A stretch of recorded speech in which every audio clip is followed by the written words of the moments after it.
Boy-girl friendships can be quite complicated sometimes. But you can always hear if you need to talk. What do you think? Boobs are natural or pushed up? Is it for dancing or is it Hey, Alex. Bethany Williams has been giving me the eye. She's probably just wondering why you haven't squeezed that zit on your forehead. Come here, I can do it for you. Just look at Greg. What a bimbo. Seriously, what though? Bethany. She pulls this funny face during sex like this. Enough. Is Alex in? He's tied up. He'll be down in about 3 minutes. Oh my God. I know. So gross. You're looking way too hot right now, Rosie. For a minute there, I thought you might be in love with me or something. Alex, don't flatter yourself. It's major denial, babe. I really like Sam Claflin. I thought he was fantastic in Catching Fire, and I thought he was one of the best parts of The Quiet Ones, a horror film that you might recall recently hit theaters, not to much fanfare, and it didn't deserve much fanfare. But again, I think Claflin really stood out. And I think he has a very bright future ahead of him, but I don't think that this is the movie that's going to do it. I think it's going to be just another example for casting directors and producers of the talent that's clearly there. And I really hope that somebody utilizes soon. I think he would have been a much better choice for the Peter Pan film that Warner Brothers is making. I think he'd be a great Peter Pan, although I think from what we've heard of that in terms of reports, their Peter Pan is a kid, so I guess Sam Claflin couldn't be cast, but he would be a phenomenal Peter Pan. I think he'd do very well in a fantasy film. I think he might have the ability to appeal to both men and women. I'm not quite sure on the men's side, but I can tell you I think he's very appealing to women.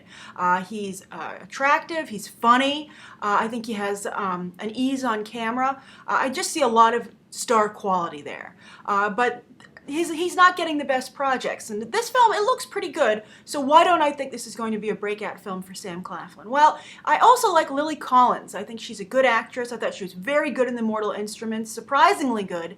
But for some reason, I think that she's had her chance in her big movies as the lead, Mirror, Mirror, as you might recall, the Snow White film that lost out to Snow White and the Huntsman. And she's just never clicked. So I think that she's a little bit of box office poison at this point, and I think that even though I personally enjoy her as an actress, I think that the business side of my movie mind realizes that it's just a no-go.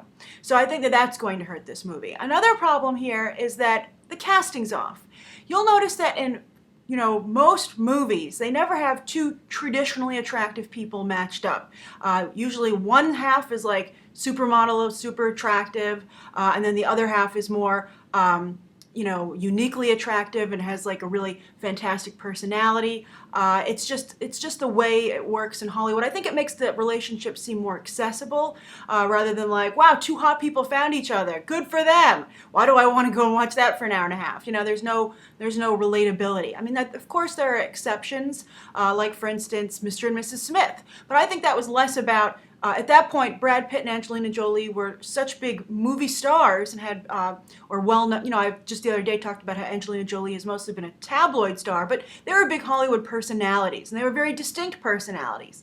And so I think seeing them come together was the sell. Also, of course, don't forget the behind-the-scenes drama on that film. Everybody knew that Brad Pitt was leaving his wife, Jennifer Aniston at the time, for Angelina Jolie, and I think a lot of people were curious to see their on-screen chemistry, which turned out to be their real-life chemistry.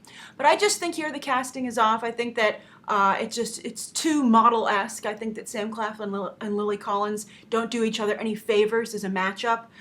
For instance, I think a great example is in The Mortal Instruments. Lily Collins was the traditionally attractive person, and the guy they ended up casting as her love interest in that movie, I hope they do move forward. I liked The Mortal Instruments. You might recall I gave it a good review. But he had this androgynous, weird look, and at first you were like, I know a lot of people complained and thought he wasn't attractive enough to be cast in the role, but I thought that after watching the film, he came across as very appealing and was a great example of someone who might not be traditionally attractive, but was really quite attractive and sexy when you got to get to know him and see him in action. So that's the problem here. I just think that this isn't a good match. And it's a shame. I think this looks like a cute movie. It might have a cult status. It might be a sleepover favorite.